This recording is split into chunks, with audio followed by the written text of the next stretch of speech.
Topaz, a Hitchcock thriller that is a solid espionage movie that has lots of pluses and some minuses too. Is Topaz a real jewel? Let's see. Hi, this is Dan. And Tom. The SpyMovieNavigator.com and our show, Cracking the Code of Spy Movies. We're your spy movie team, bringing you the best coverage of spy movies in the world for almost 5 years. All right, Alfred Hitchcock's Topaz is a 1969 espionage thriller based on the 1967 Cold War novel of the same name by Leon Uris. It has met with mixed reviews since it came out in 1969, and we want to talk about some of the issues now. Well, it is a Hitchcock movie, and in general, that's a good thing. Some said Hitchcock should have folded up his director's chair before Topaz and Torn Curtain, but let's see if he still fits in that chair for Topaz. Jeez, Dan. Torn Curtain's a better movie than Topaz, but we'll get into that. Hey, there's some great stuff in here. The plot is complicated, and you really have to pay attention, and we now have the advantage of watching a scene more than once if we want to, and if we need to. There's a lot going on. Wait, that says a lot. The fact that you may need to watch a scene multiple times. There's a lot of movies. There's a lot of movies like that now.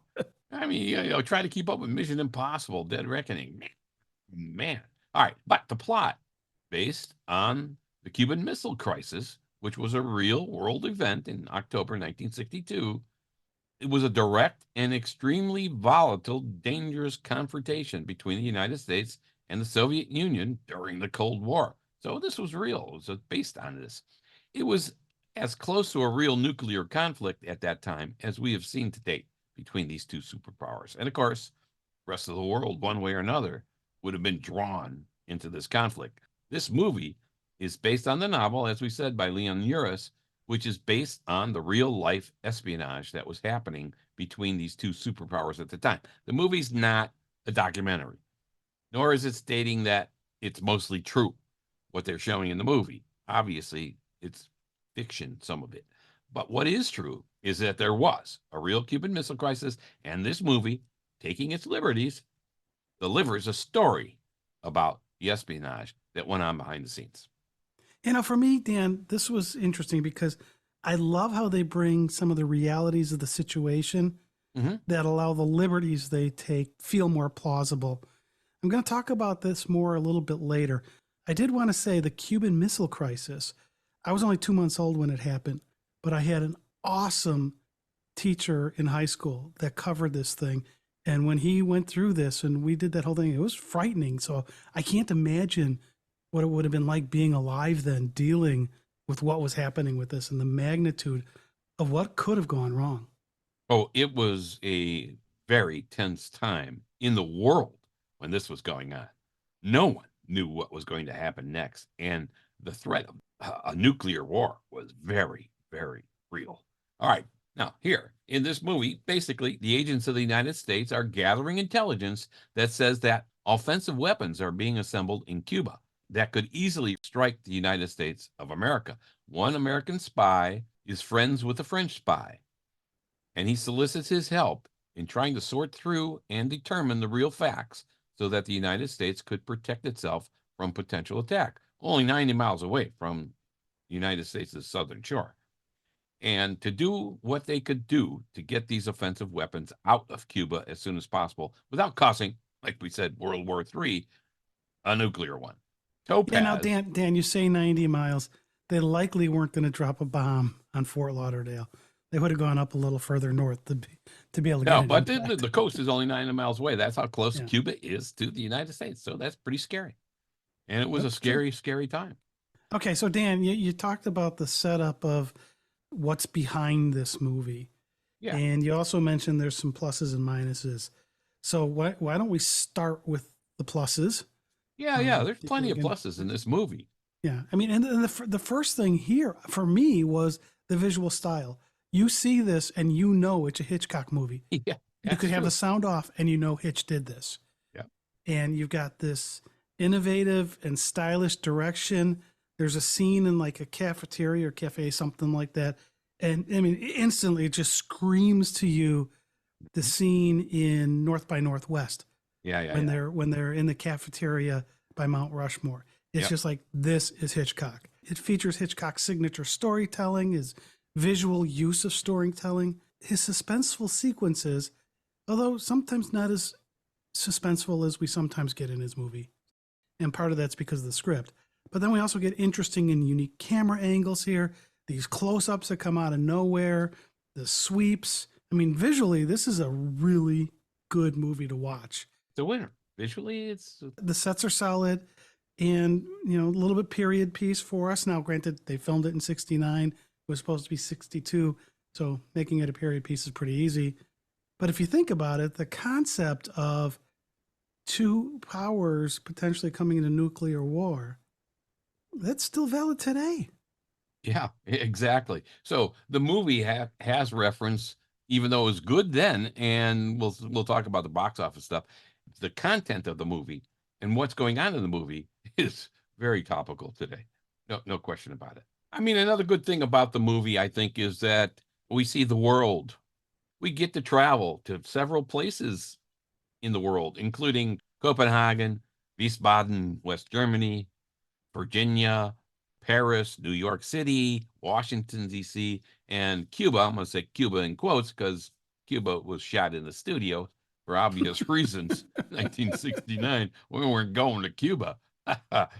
So the remainder of the film was shot at Universal Studios in Hollywood and in and around the city of Los Angeles, California, in the U.S. But this adds to the sense of global intrigue again, and it's certainly in 1969 borrowed from the James Bond movies in terms of this.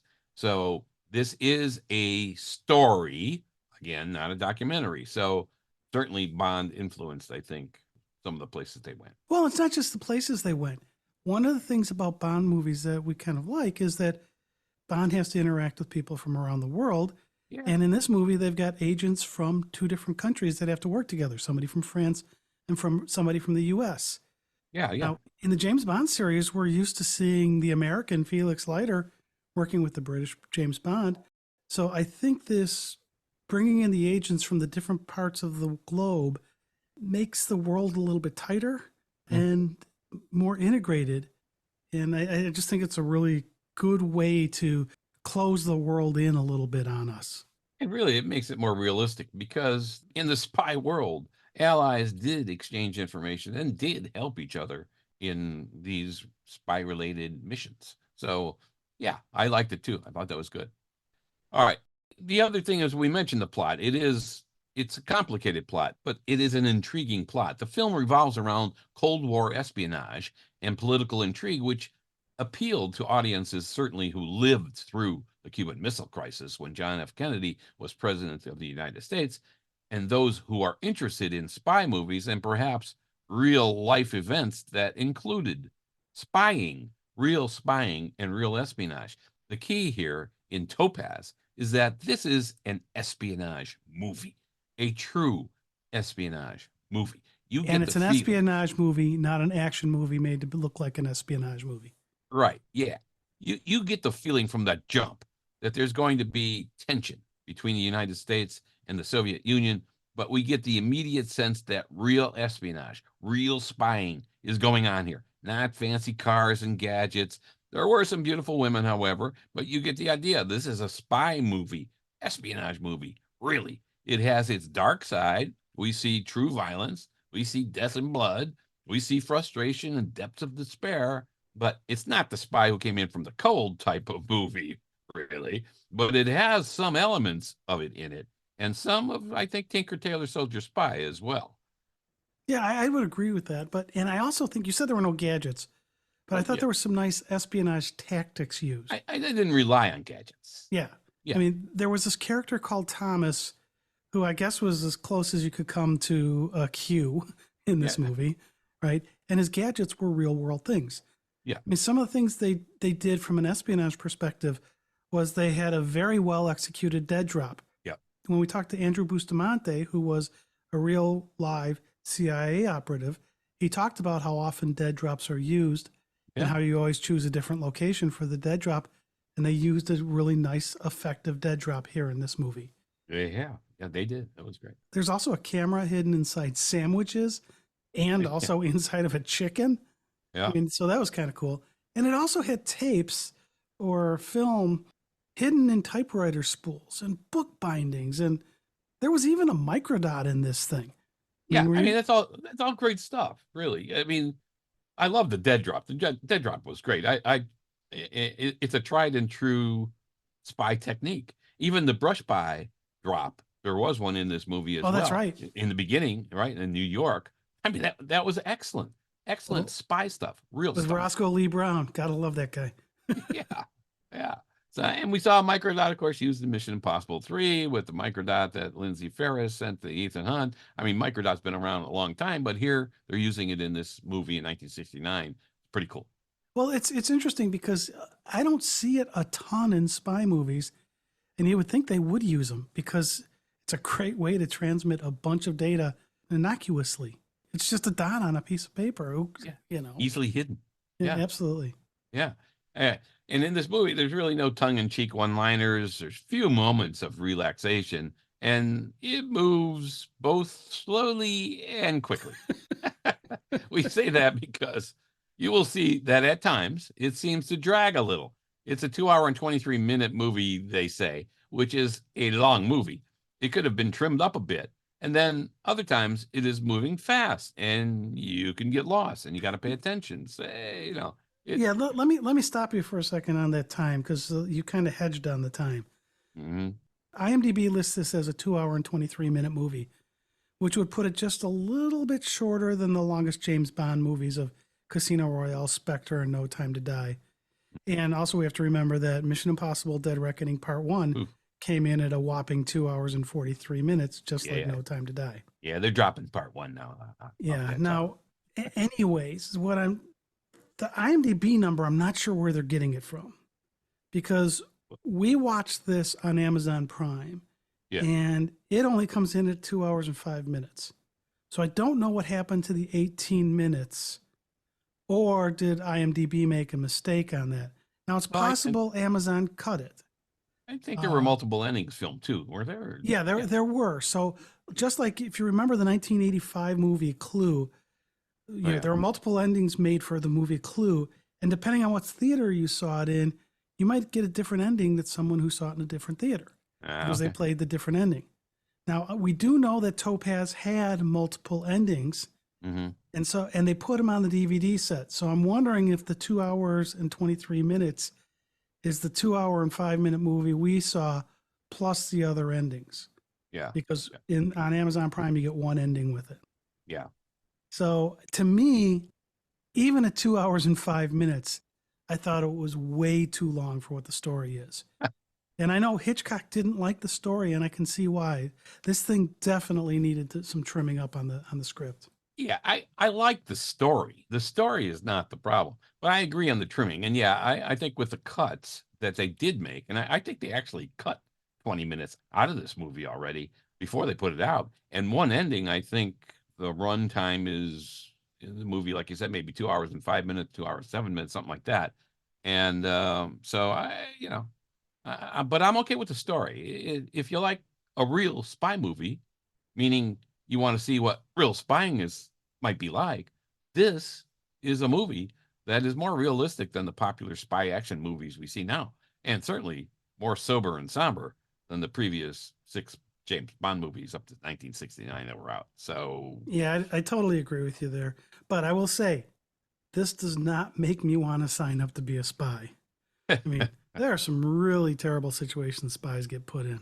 yeah, right. Real spies and spies depicted in movies like this and The Traitors, for instance, that movie we did an episode on.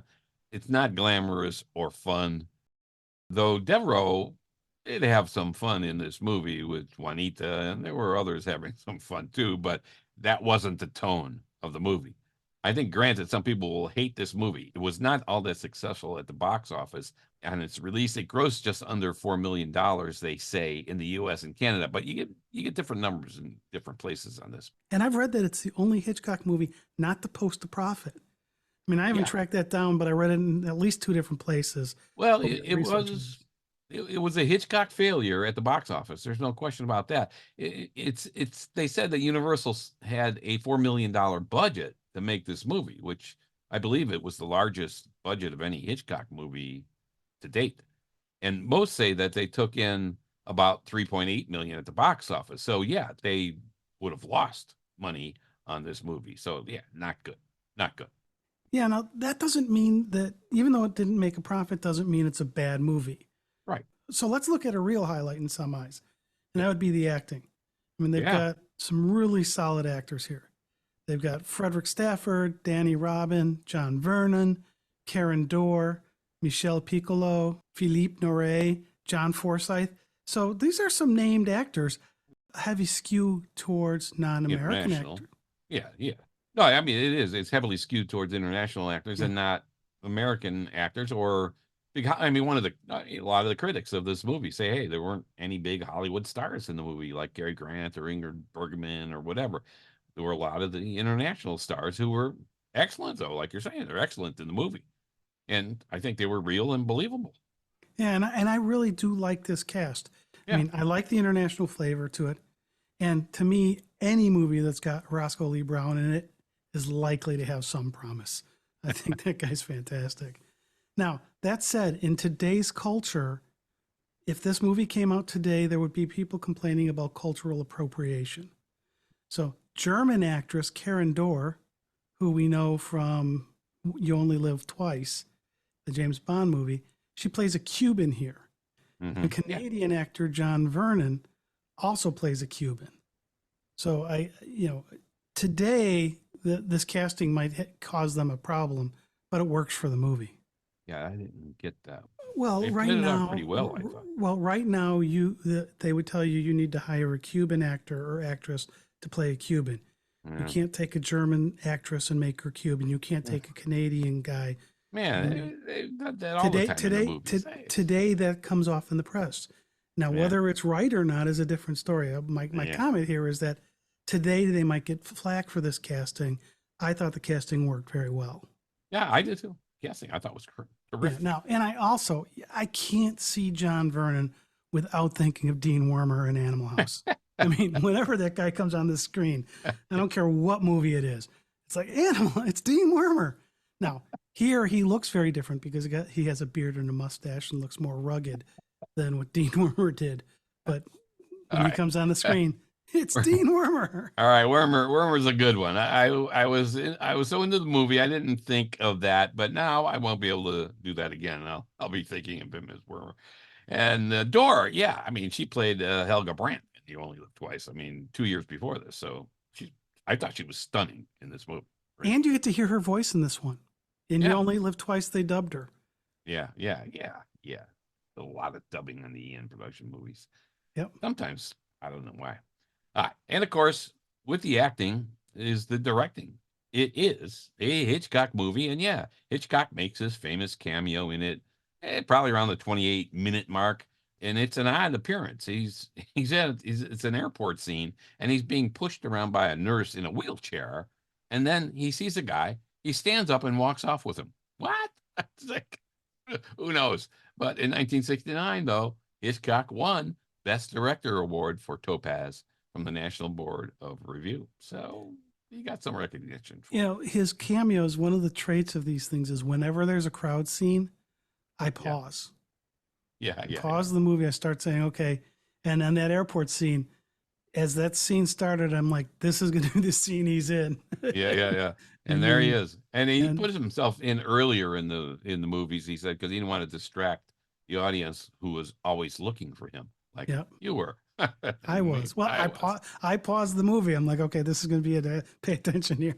Yeah. Right. Now, I want to add another plus to this movie. All right. We mentioned this at the beginning, but I wanted to drill into it a bit now. I like the way they integrated real history with the made up parts of the story. I mean, the Cuban Yeah. Missile Crisis was real, and Russians did defect to the U.S. Two key plot points in this movie. Yes. Right. And one thing they used to do this integration of reality had to do with the use of newspaper front pages. Mm-hmm. And there's a couple instances here. I'll just talk about one of them. In the movie, one of the spies is looking at a New York Times dated October 22nd, 1962. Yeah. That was right in the middle of the Cuban Missile Crisis. Exactly. And the headline of the New York Times that you could see said, Capitol Crisis Air hints at development on Cuba. Kennedy TV talk likely. Now, Yeah, that page was the actual front page of the New York Times that day on the 22nd. that's And cool. that night, President Kennedy did go on television and let us all know what was happening. And to me, that was fascinating because first it took me 25 minutes to find it, but I knew I was going to find it. Yeah. But that this type of reality integration here into this movie helps the plot point because the plot point is kind of around the missile crisis, but it's not about the interaction of Kennedy and Khrushchev Right. that when you see Missiles of October or whatever you think of. Yeah. This Right. is about some of the behind the scenes work.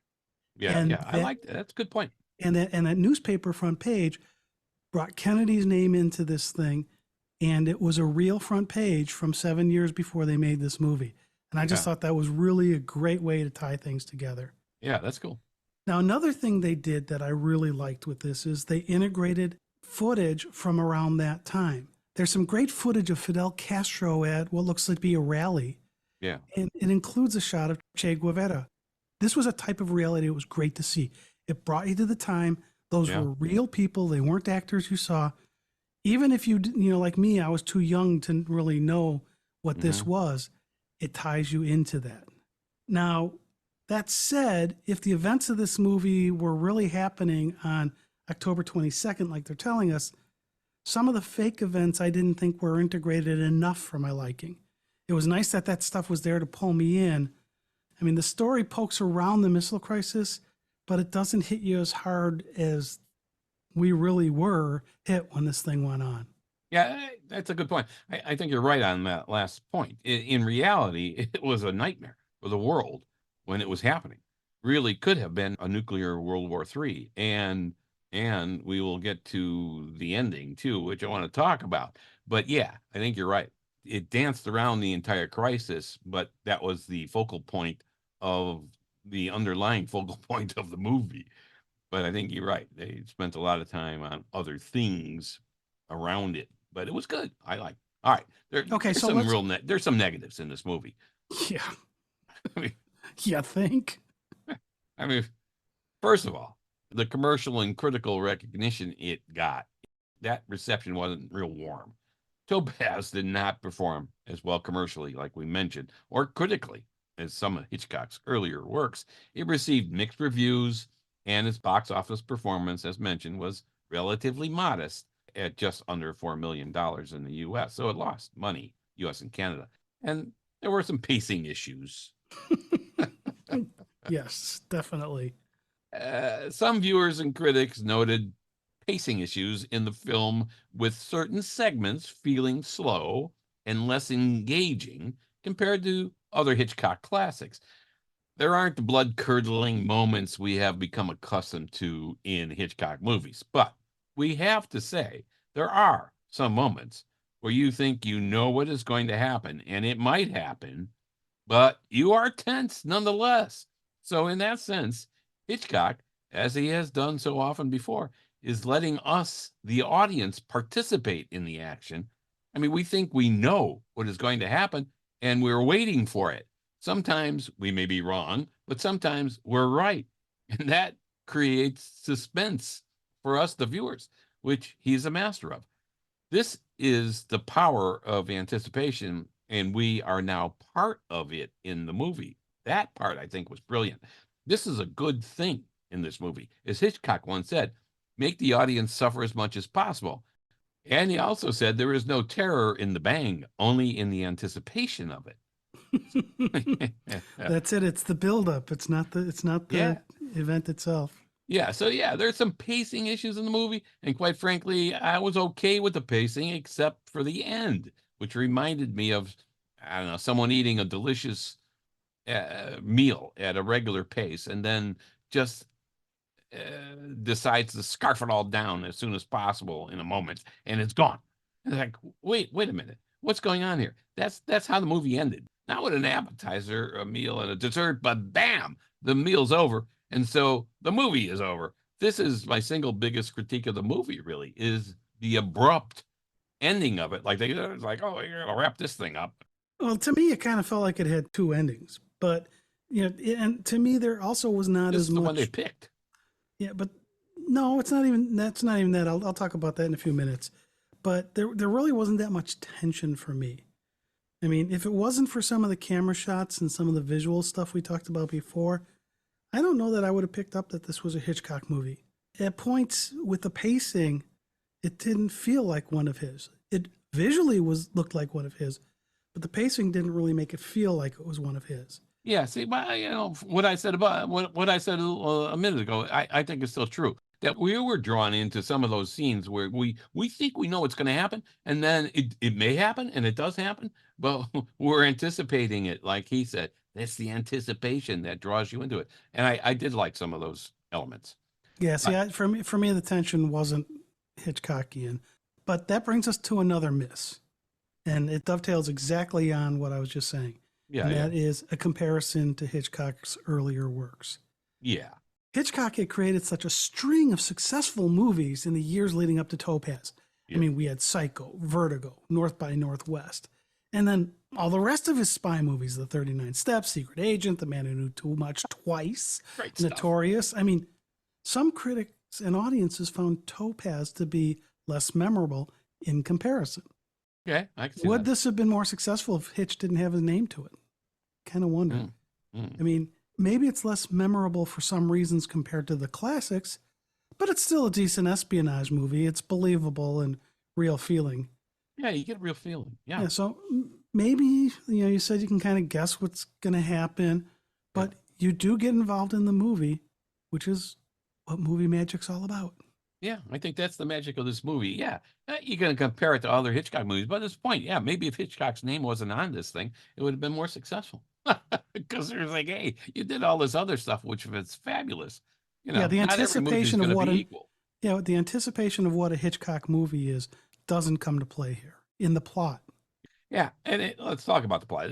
We mentioned it's a complex plot, and some viewers appreciate intricate plots in espionage movies like Tinker Tailor Soldier Spy, and others find Topaz to be overly complex, maybe even convoluted, making it challenging at times to follow. So, okay, yeah, I think that's true. You must pay attention. Things sometimes happen slowly, like we mentioned, and sometimes very, very fast. So, this critique is accurate, and it isn't something like, hey, get the Lecter or some other MacGuffin. Here, it's real espionage as it would happen in the real world, and you are drawn into that part of it, and you really do have to know the players here and whose side they might be on or are on. But that again adds to the intrigue. So, yeah, complicated plot for sure. Yeah, no, to me, there is a MacGuffin here. It's not a physical object like we Okay. so often seen. It's not the rabbit's foot in Mission Impossible 3, for example. But for me, I thought the movie was over at the climax in Cuba. I mean, it just felt like when Andre was on that plane, things wrapped up. But then there was another 38 minutes to this movie. I mean, I totally understand what they did and why they did it. But that really drew the movie out for me because when Andre gets on that plane and he reads that note and looks at that book, it's like, okay, we're done. That was the plot. I know what you mean. I think they wasted some of that 38 minutes for sure. I did not mind the length, but I minded what you're saying, that it was more or less a hollow 38 minutes, which could have been really used to tighten up the main plot, the main event, the Cuban Missile Crisis. I mean, the 38 minutes passed, and then they, like I said, the meal was devoured in a second, and they said, well, that's it. We got to wrap this thing up. I think they could have used some of that 38 minutes to have a better wrap up and stress the resolution and how the resolution came about to the Cuban Missile Crisis. Okay, so let's wrap up our view here on this movie Yeah. then. All right, Dan, is this worth a watch? Yeah, look, I think if you have not seen Topaz and you like espionage movies, then yeah, this is one to see. It is a long movie, nonetheless. A lot of it moves nicely. There is suspense, there's tension, there's some surprise, and there are parts where it moves more slowly. But I think it's worth a watch. What do you think, Tom? Yeah, I think it's worth a watch. I don't know if it's worth watching more than once, Okay. but it's from an espionage movie perspective. When you look at the espionage part of it, I really like the way they did that. All right. That's a wrap then. This has been Dan And Tom of SpyMovieNavigator.com and our show, Cracking the Code of Spy Movies. Subscribe to our show in your favorite podcast app and on our YouTube channel as well. Lots of fun stuff there. Thanks for listening. We appreciate you spending time with us.